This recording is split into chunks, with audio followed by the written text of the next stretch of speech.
And I will demonstrate first. This is the sideline external rotation. So just like we did with the internal rotation, we are going to take a side laying position on the bench. And this towel that we used on the inside previously, we are now going to use on the outside. Now you can cup your head for comfort. We want to make sure that we are not leaning forward or leaning backward, that our shoulders are stacked right on top of each other.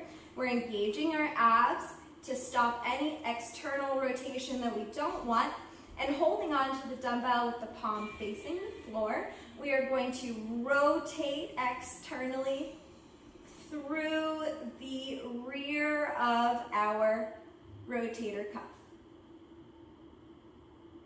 Okay? Again, we want to concentrate on the concentric and the eccentric of this action, making sure that we are following through on every range of this motion and really concentrating on what's happening. So Jimmy is now going to attempt this. There's your towel, Jimmy. This is on my left side right now. Yes. Okay.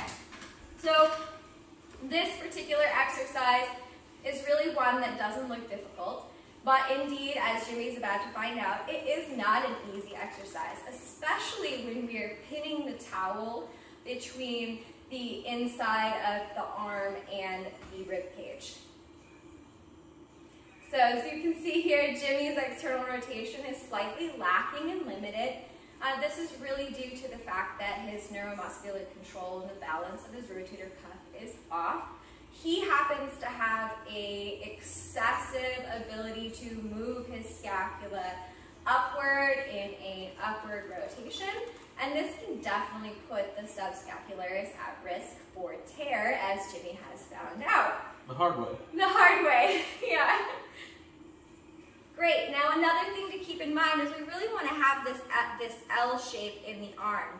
And typically you're going to see a lot of people try to pull a little bit further down below waist level, but we want to keep that right at the center of gravity of our body, which is right about at our belly button. Even harder, isn't it?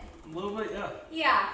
So what happens, especially with someone with an excessive ability to rotate their scapula in the posterior of their body, is they'll use things like their lat and their scapula to overcome the inability or lack of mobility in the subscapularis.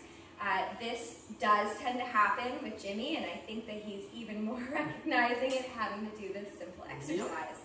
So you would complete this with 2 sets of 12 repetitions. If you want to increase the resistance, you can. Try not to go above 2.5% to 5% of your 1 rep max, wherever it is you are in your rehabilitation program.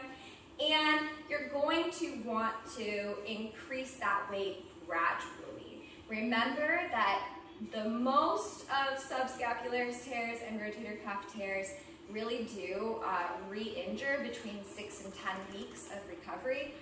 And sometimes up to 16 weeks is really that 10 to 16 week period of time is when re-injuries tend to happen, because you start to get comfortable with the motion and stop working on the foundational aspects.